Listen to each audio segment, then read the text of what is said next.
I remember once when I was going to school in Hawaii, and I had a roommate that was Tongan, and she had some Tongan friends. And in the Polynesian culture, they sort of believed what's mine is mine, but what's yours is mine. And I would walk on campus and I would see her friends with my clothes on. I'd be going like, oh my goodness, like they went into my closet and took my clothes and they're wearing them. It was kind of a bit disturbing that someone would come and use your things without asking.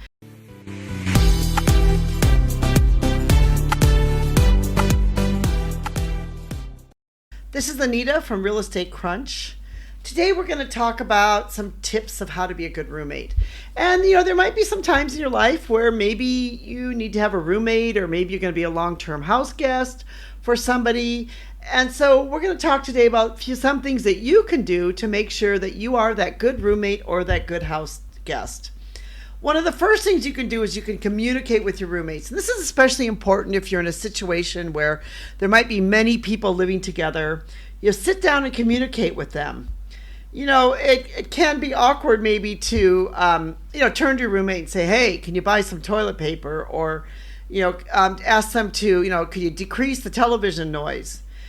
But you really need to learn to communicate to your roommates openly, face to face, be able to tell them how you feel, to sit down with them. And this is actually important too if you're living with anybody, even if you're living with a family member, to be able to communicate and to let people know how you feel about something, like, hey, could you clean your dirty dishes?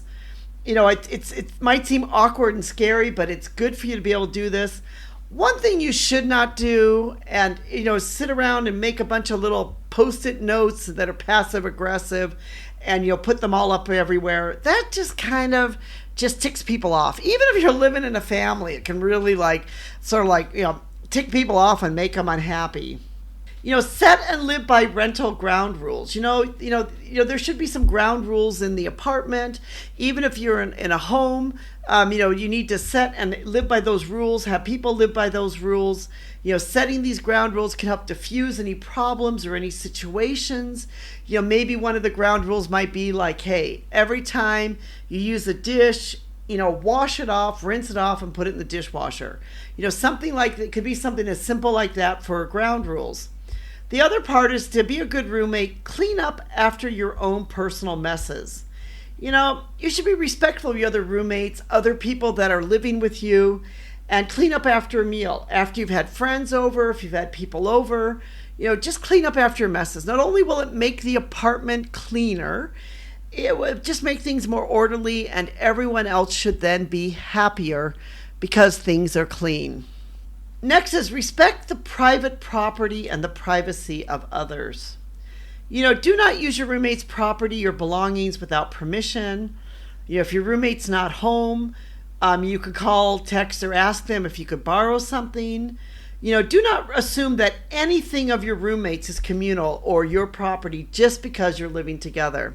I remember once when I was going to school in Hawaii, and I had a roommate that was Tongan, and she had some Tongan friends. And in the Polynesian culture, they sort of believed what's mine is mine, but what's yours is mine. And I would walk on campus and I would see her friends with my clothes on. I'd be going like, oh my goodness, like they went into my closet and took my clothes and they're wearing them. It was kind of a bit disturbing that someone would come and use your things without asking. So, make sure that, you ask somebody if you're going to use something or borrow something of theirs. It's just a better way to be able to live life with somebody. Also included in this should be unsolicited advice. If your roommate's suffering from, maybe family issues or maybe a broken heart, don't be giving them advice or telling them what they need to do unless they really ask you for it. Let your roommate know if you're going to have guests. If you're going to have somebody come over, somebody stay over, let your roommate know that this is going to be happening. You don't want them to suddenly walk out and they're like, oh, you're here. Oh, okay. You want them to be able to, be able to feel comfortable and to know that you might have somebody coming over, maybe somebody will be coming over. Many people can be unhappy if you start playing loud music at 1:30 at night. Maybe they have to get up early in the morning.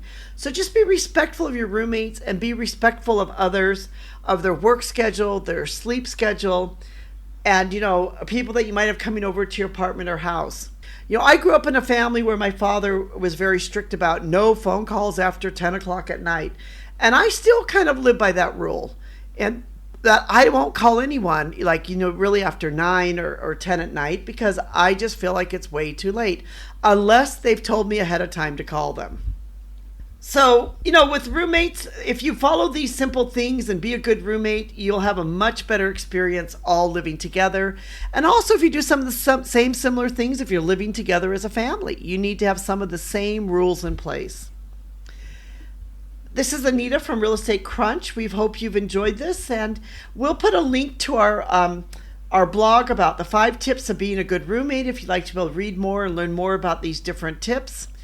We thank you so much for being part of our community. If you have any questions, we'd love to hear from you. And thank you so much to Rico for helping to make this podcast possible.